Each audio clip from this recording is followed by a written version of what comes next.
Assalamualaikum, kembali lagi bersama aku, Mayani Ismail, dan kembali lagi bersama konten edukasi kita.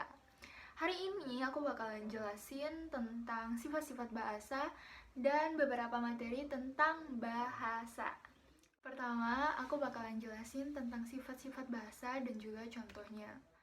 Sifat bahasa yang pertama yaitu adalah arbitrer. Dalam bahasa Indonesia dapat juga diartikan dengan mana suka, berubah-ubah, sewenang-wenang, atau tidak tetap.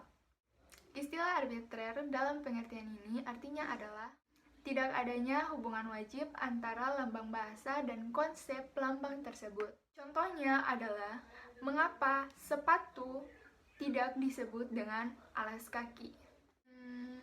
Kira-kira kenapa ya?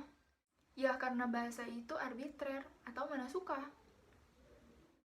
Yang kedua yaitu adalah bahasa bersifat unik. Unik artinya bahasa memiliki ciri khas yang khusus antara bahasa yang satu dengan bahasa yang lain. Contohnya adalah bahasa Indonesia berbeda dengan bahasa Latin. Yang ketiga adalah bahasa bersifat produktif. Nah, bahasa yang bersifat produktif ini berarti kemampuan bahasa dalam menghasilkan istilah terus-menerus walaupun hanya terdiri dari unsur yang terbatas, yaitu A sampai Z atau 0 sampai 9. Bahasa dapat menghasilkan berbagai macam istilah baru. Contohnya adalah huruf yang terdiri dari A, H, N, T, dan U dapat membentuk kata Tuhan, hutan, hantu, dan juga tahun. Lanjut. Kalian pernah mikir nggak kenapa bahasa Melayu menjadi cikal bakal bahasa Indonesia? Jadi, ada beberapa faktor pendukung yang membuat bahasa Melayu diangkat menjadi bahasa Indonesia. Yang pertama, bahasa Melayu merupakan bahasa persatuan dan juga bahasa perdagangan di bagian Asia Tenggara. Yang kedua, bahasa Melayu sangat mudah untuk diajari karena bahasa Melayu tidak ada tingkatan dalam bahasanya atau tingkatan kasar dan juga tingkatan halusnya. Yang ketiga, suku Jawa dan suku Sunda juga menerima bahasa Melayu untuk menjadi bahasa nasional pada negara Indonesia. Lalu, kedudukan dan fungsi bahasa Indonesia yaitu yang pertama, sebagai bahasa resmi bangsa Indonesia, yang kedua, sebagai identitas nasional, yang ketiga, sebagai pemersatu bangsa, dan yang keempat, sebagai alat komunikasi antar budaya dan juga daerah. Next!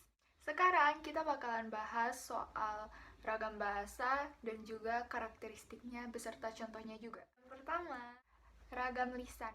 Ragam lisan ini merupakan ragam bahasa yang berdasarkan medianya.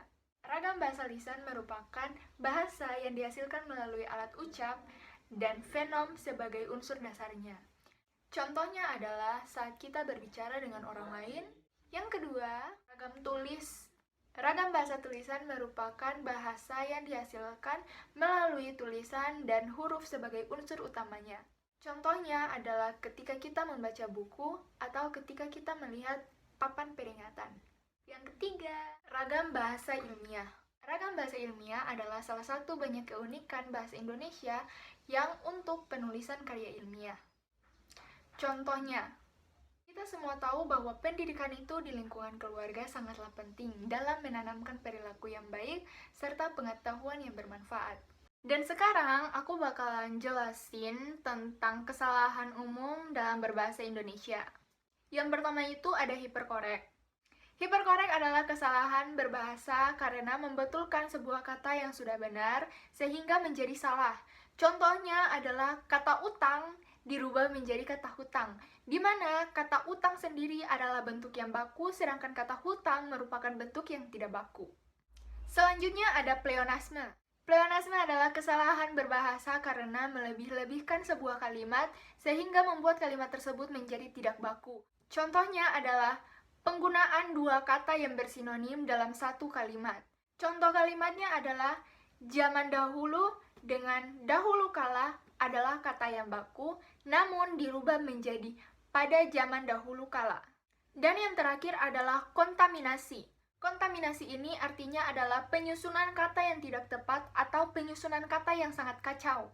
Contohnya adalah kata berulang-ulang, berkali-kali. Kedua kata ini sudah baku, namun dirubah menjadi berulang kali yang membuat kata tersebut menjadi tidak baku. Untuk hari ini konten edukasi kita sampai di sini saja. Semoga kedepannya aku bisa memberikan banyak konten edukasi yang bermanfaat untuk kalian semua. Dan semoga aku tetap konsisten dengan konten edukasi ini. Maka dari itu selalu dukung channel aku dengan cara di like, comment, subscribe, dan jangan lupa di share. Dadah!